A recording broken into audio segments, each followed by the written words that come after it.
paz do Senhor, meus irmãos, minhas irmãs da Igreja Cristã do Evangelho Pleno, Ministério Brasil Central. Hoje, domingo de Páscoa, domingo onde todo o povo de Deus, todos os cristãos comemoram a ressurreição do nosso Senhor Jesus Cristo. Então, para nós cristãos, é um dia muito significativo, porque o nosso Deus, ele venceu a morte e ressuscitou. E hoje, como no passado, é um dia de comemoração. Então, por isso, eu acertei com o pastor Silas que nós iríamos, nesses dias que nós estamos reclusos por conta da pandemia do coronavírus, nós iríamos estar fazendo a nossa ceia, cada um nas suas famílias, com o seu pão, com o seu suco de uva. Nós vamos estar em comunhão, comemorando esse grande dia, o dia da Páscoa, o dia da ressurreição do Senhor Jesus Cristo. Mas antes de ministrar a ceia propriamente dita, eu esses dias conversando com a minha esposa, e ela compartilhou comigo uma palavra, e Deus falou muito no meu coração nesta palavra, e eu quero compartilhar com os irmãos. Está lá no livro de Lucas, capítulo 24, a partir do versículo de número 13. Nós vamos ler alguns versículos, para que nós possamos chegar ao que eu quero transmitir aos irmãos daquilo que Deus falou no meu coração. Naquele mesmo dia, dois deles, Lucas 24, 13. Naquele mesmo dia, dois deles estavam de caminho para uma aldeia chamada Emaús, distante de Jerusalém, cerca de 60 estádios, mais ou menos 12 quilômetros. Iam conversando a respeito de todas as coisas sucedidas. Aconteceu que, enquanto conversavam e discutiam, o próprio Jesus, e aí o Jesus ressurreto, se aproximou e ia com eles. Os seus olhos, porém, estavam como impedidos de o reconhecer. Então lhes perguntou Jesus: que é isso que vos preocupa e de que ides tratando à medida que caminhas? E eles pararam entristecidos. Um, porém, chamado Cleopas era irmão de José, tio de Jesus Cristo, tio de carne do Senhor Jesus Cristo, respondeu dizendo: és o único, porventura, que, tendo estado em Jerusalém, ignoras as ocorrências desses últimos dias? Ele lhes perguntou: quais? E explicaram o que aconteceu a Jesus o Nazareno, que era varão profeta, poderoso em obras e palavras diante de Deus e de todo o povo. E como os principais sacerdotes e as nossas autoridades o entregaram para ser condenado à morte e o crucificaram. Ora, nós estávamos esperando que fosse ele quem havia de redimir a Israel. Mas depois de tudo isso, e já o terceiro dia desde que tais coisas sucederam, é verdade que também de algumas mulheres das que conosco estavam nos surpreenderam, tendo ido de madrugada ao túmulo e, não achando o corpo de Jesus, voltaram dizendo terem tido uma visão de anjos, os quais afirmaram que ele vive.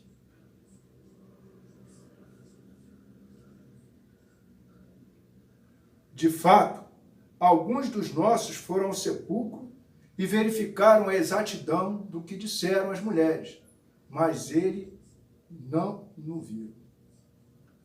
Então lhes disse Jesus: honestos e tardos de coração para crer tudo o que os profetas disseram. Porventura, não convia que o Cristo padecesse e entrasse na sua glória? E, começando por Moisés, discorrendo por todos os profetas, expunha-lhes o que a seu respeito constava em todas as Escrituras. Quando se aproximavam da aldeia para onde iam, fez ele menção de passar adiante. Mas eles os constrangeram, dizendo: fica conosco, porque a tarde e o dia já declina. E entrou para ficar com eles. E aconteceu quando estavam à mesa, tomando ele o pão, abençoou e, tendo partido, lhes deu. Então se lhes abriram os olhos e o reconheceram, mas ele desapareceu da presença deles.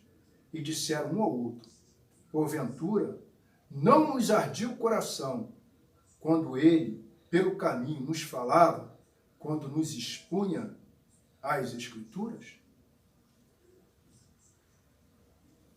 Abaixa a sua cabeça, vamos orar. Senhor Deus e Pai, Deus Todo-Poderoso, Espírito Santo de Deus,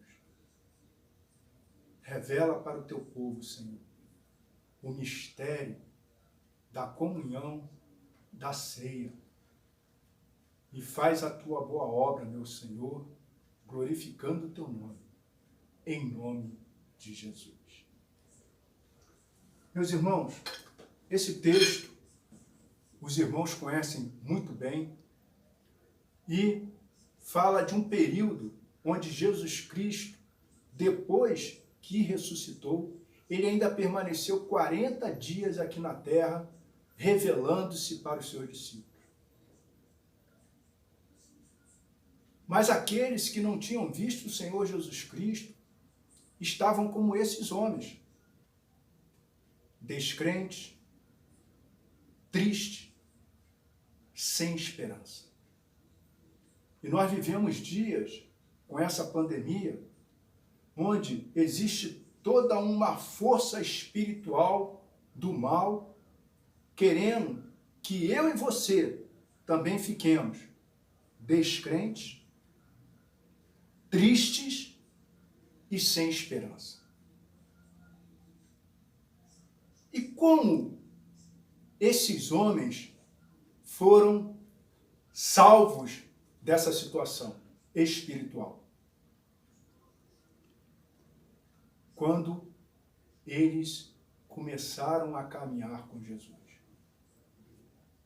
Então, a primeira coisa, eles tiveram comunhão com o Senhor. E depois, o Senhor foi ministrando para eles. Diz a palavra que nós lemos, que Jesus começou lá do Antigo Testamento, lá dos profetas, e foi falando tudo o que estava escrito a respeito de Cristo. Porque se vocês observarem bem o texto, eles achavam que Jesus era um grande profeta. Mas Jesus era o Deus encarnado. Era o Messias. Então a primeira coisa que Jesus fez foi ajustar na mente, no coração deles, um sofisma. E meus irmãos, existem vários sofismas a respeito dessa pandemia. E que eu e você precisamos estar atentos, sobretudo, naquilo que o Espírito Santo tem nos revelado acerca desses últimos dias. Naquela época, Jesus iria ressuscitar e ele falou, ao terceiro dia eu vou ressuscitar. E nos nossos dias, a palavra de Deus nos revela que Jesus vai voltar.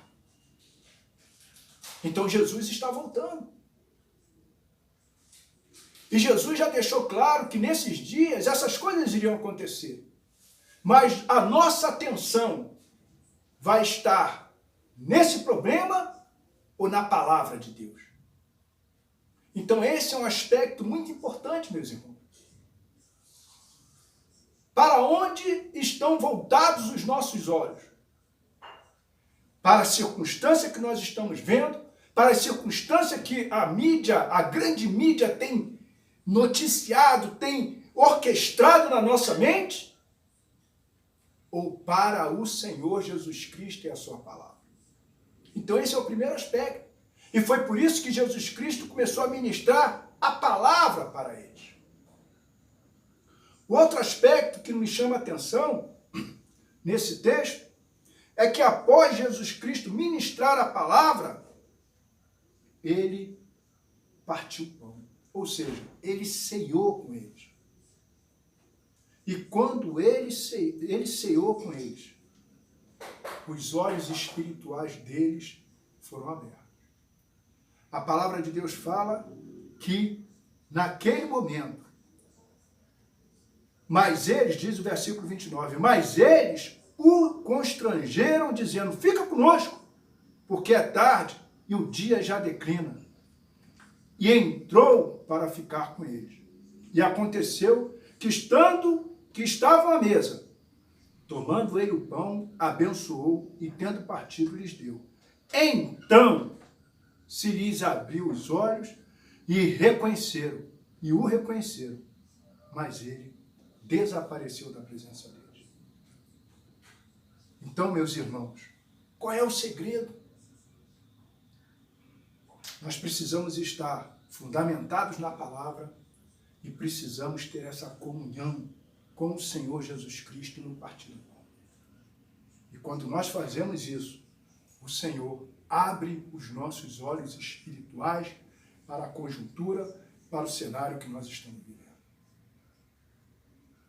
Ele partiu o pão. Nesse momento, eu convido você também a pegar o pão, partir o pão. O pão que você partiu com a sua família. E nesse momento, nós vamos lá para 1 Coríntios capítulo 11. Porque o apóstolo Paulo, ministrando para a igreja, ele deu o fundamento da nossa comunhão por meio da ceia. A partir do versículo 23 diz o seguinte: porque eu recebi do Senhor o que também vos entreguei, que o Senhor Jesus, na noite que foi traído, tomou o pão. Então o Senhor tomou o pão. E tendo dado graças, o partiu e disse: isto é o meu corpo, que é dado por vós. Fazei isto em memória de mim. O pão simboliza o corpo do Senhor Jesus Cristo, que foi moído na cruz do Calvário, que foi moído pelos nossos pecados. Mas esse corpo que foi partido, ele ressuscitou. E nós também temos essa promessa da ressurreição. O corpo simboliza, é um símbolo, é um memorial para que nós jamais, como igreja do Senhor Jesus Cristo, a noiva dele, jamais nos esquecemos do sacrifício que ele fez por amor a mim e por amor a você. Então, reúna a sua família, parta o pão e sirva o pão uns aos outros. Lembrando, como memorial daquilo, do grande sacrifício que Jesus fez por mim e por você. E coma do pão. Coma o pão comigo.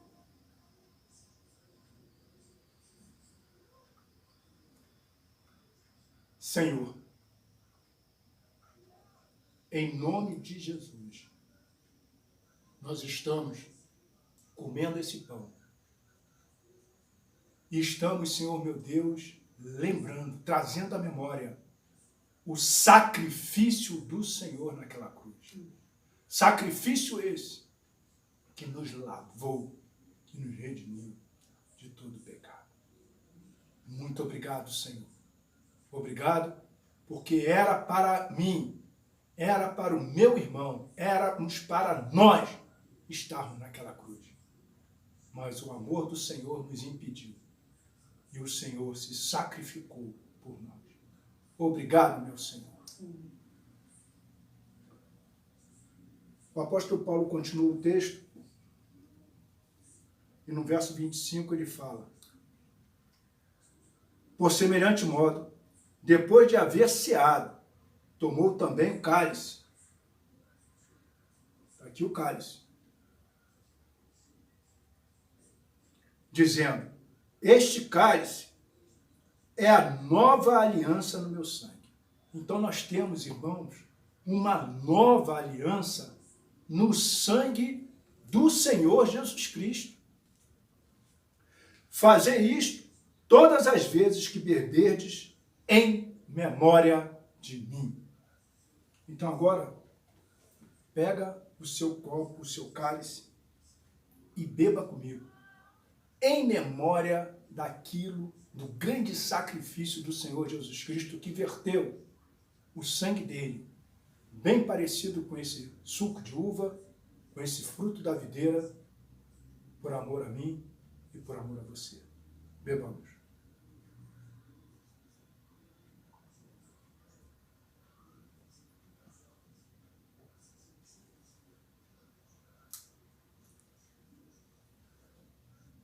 Amém, meus irmãos? Jesus Cristo é o nosso Deus, é o nosso Senhor, é o nosso Salvador. E essa comunhão, por meio da ceia, ela contribui para que eu e você abramos os nossos olhos espirituais e reconheçamos esse Deus que é Deus. Que Deus te abençoe em nome do Senhor Jesus Cristo. Abaixa a sua cabeça para que você receba a bênção do Senhor. Que a graça do nosso Senhor e Salvador Jesus Cristo, que o grande amor de Deus Pai, que as doces e ricas consolações do Espírito Santo de Deus sejam com cada um dos irmãos, com cada família que está reunida, com a Igreja Cristã do Evangelho Pleno Ministério Brasil Central e com todas as igrejas cristocêntricas, cristãs, espalhadas nesse país e por toda a face da terra. Em nome de Jesus, você diz comigo como? Amém. Deus te abençoe em nome de Jesus.